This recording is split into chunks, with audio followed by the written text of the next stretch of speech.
থাকা বেল আইকনটি প্রেস করে দিন যাতে পরবর্তী ভিডিওর নোটিফিকেশনটি খুব সহজেই পেয়ে যান।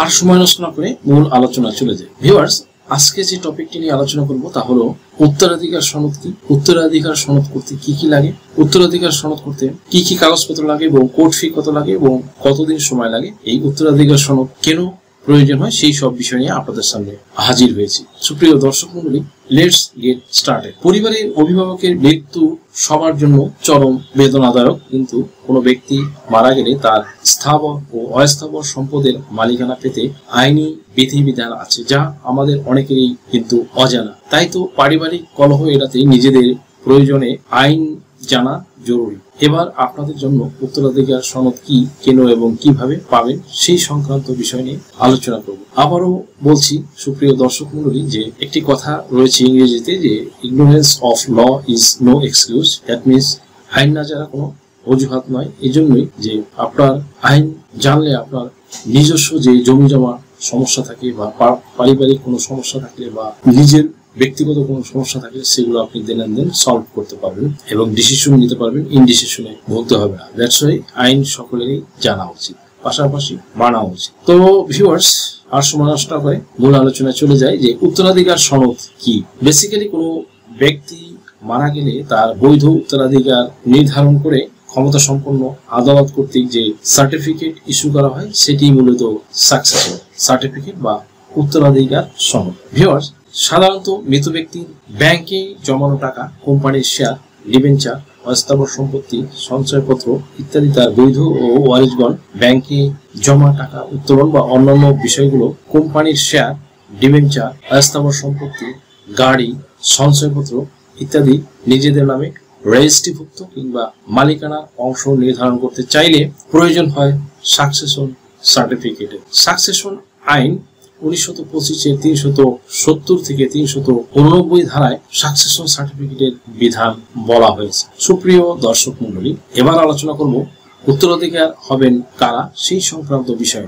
মৃত ব্যক্তি যদি মুসলিম হন তাহলে মুসলিম আইন অনুযায়ী যারা ওয়ারিশ হওয়ার যোগ্য তারা উত্তরাধিকার সনদের জন্য আবেদন করতে পারবেন, বা অন্য ধর্মের হলে সেই ধর্মের পারিবারিক আইন অনুযায়ী আবেদন করতে পারবেন। স্থাবর সম্পত্তি যেমন ধরুন লাইক সেফর জমি জমার ক্ষেত্রে হয়ে থাকে, তেমন ভাবে অন্যান্য সম্পত্তির হিস্সা বা অংশ অনুযায়ী সব ওয়ারিশগণ প্রাপ্ত হয়ে থাকেন। অনেক সময় দেখা যায় যে মৃত ব্যক্তি বৃদ্ধ বাবা মা জীবিত থাকতে স্ত্রী সন্তানরা বৃদ্ধ বাবা মাকে বাদ দিয়ে, ভাইয়েরা বোনদের বাদ দিয়ে বা একাধিক স্ত্রী থাকলে অন্য স্ত্রী একজন অপরকে বাদ দিয়ে আদালত থেকে উত্তরাধিকার সনদ হাসিল করেন, যা আইনত এবং ধর্মীয় দৃষ্টিতে ঘৃণিত জঘন্য একটি অপরাধ। সুপ্রিয় দর্শক মণ্ডলী, কোনো ওয়ারিশকে বাদ দিয়ে উত্তরাধিকার সনদ হাসিল করলে সংক্ষুব্ধ বা বঞ্চিত ওয়ারিশগণ ইতিমধ্যে ইস্যুকৃত সনদ বাতিল চেয়ে আদালতে আবেদন করতে পারেন। কোনো সম্পত্তি বাদ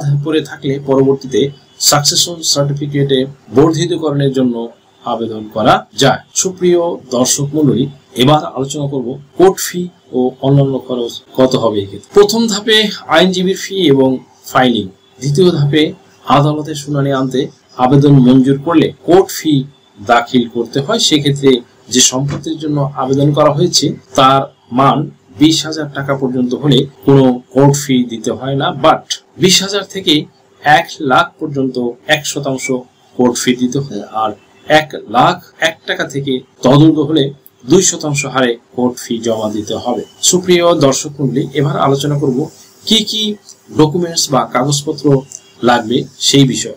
স্থানীয় চেয়ারম্যান বা ওয়ার্ড কাউন্সিলর কর্তৃক ইস্যুকৃত ওয়ারিশন সার্টিফিকেট লাগবে।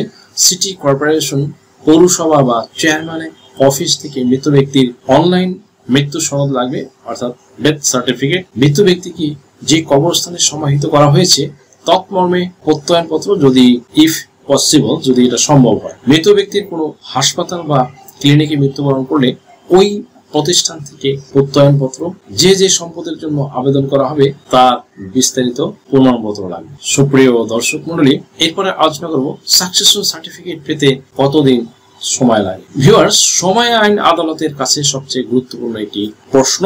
সাকসেশন সার্টিফিকেটের জন্য সাধারণত 3টি ডেট বা তারিখের প্রয়োজন হয়। প্রথম ডেটে ফাইলিং, দ্বিতীয় ডেট সমন ফেরত এবং তৃতীয় ডেট জবানবন্দির জন্য। আবেদন মঞ্জুর হলে কোর্ট ফি দাখিল করতে হবে, কমপক্ষে 10 দিন সময় লাগবে। এতে সার্টিফিকেট ইস্যু করাতে হবে। এই ক্ষেত্রে সুপ্রিয় দর্শক মণ্ডলী, এবার বিবিধ বিষয় নিয়ে আপনাদের সামনে আলোচনা করব যে একাধিক ওয়ারিশ থাকলে যে কোনো একজনের কে ক্ষমতা প্রদান করলে বা তাকে পাওয়ার দিলে তিনি মামলা বা কোর্ট প্রসিডিউর পরিচালনা করতে পারবেন। ওয়ারিশন সনদ আর সাকসেশন সার্টিফিকেট বা সাকসেশন সনদ কিন্তু বন্ধুরা এক নয়। উত্তরাধিকার সনদের আবেদন নিম্ন আদালতে খারিজ হলে বিজ্ঞ জেলা জজ আদালতে আপিলের বিধান রয়েছে। সুপ্রিয় দর্শক মণ্ডলী, আশা করি সম্পূর্ণ ভিডিও থেকে আপনারা সামান্যতম হলেও উপকৃত হয়েছেন।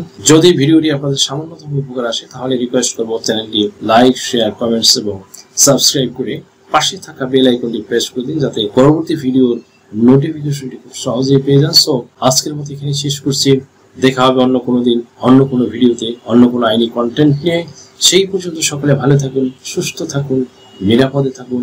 আবার সবাইকে ধন্যবাদ জানিয়ে এখানে শেষ করছি। আল্লাহ হাফেজ। দেশ ও বিদেশ থেকে যে কোনো ধরনের হলফনামা, এফিডেভিট নিতে চান, কাবিননামা, নিকানামা যে কোনো ভাষায় অনুবাদ করে বিভিন্ন মন্ত্রণালয়, ইসলামিক ফাউন্ডেশন থেকে সত্যায়িত করে নিতে চান, শিক্ষা সনদ বা অন্য যে কোনো ধরনের ডকুমেন্ট শিক্ষা বোর্ড, শিক্ষা মন্ত্রণালয় থেকে সত্যায়িত করে নিতে চান, ধর্ম পরিবর্তন করে কোর্ট ম্যারেজ করতে চান, কুরিয়ার, ইমেইল, হোয়াটসঅ্যাপ, ইমো, মেসেঞ্জারিতে ডেলিভারি নিতে পারবেন। তাছাড়াও সরাসরি এসেও নিতে পারবেন। Mobile number 01724583880।